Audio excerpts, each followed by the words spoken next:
আসসালামু আলাইকুম। আজ আমি আমার নিজের হাতে কালাই রুটি তৈরি করছি। যেহেতু আমি ময়মনসিংহের মেয়ে, অতটা ভালোভাবে বানাতে পারি না, তারপরও চেষ্টা করছি।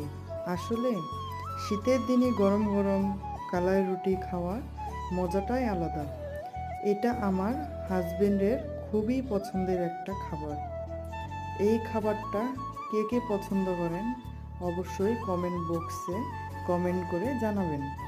আর এই কালাই রুটিটা তো শুধু এমনি খেতে ভালো লাগবে না, ভালো লাগে হচ্ছে মরিচের ঝাল দিয়ে। আর মরিচের ঝালের মধ্যে আবার টমেটো থাকবে, লাল লাল পাকা পাকা টমেটো। তার সাথে বেগুনের ভর্তা, গরুর মাংস বা খাসির মাংস বা মুরগির মাংস বা হাঁসের মাংস, এগুলো দিয়ে খেতে খুবই ভালো লাগে।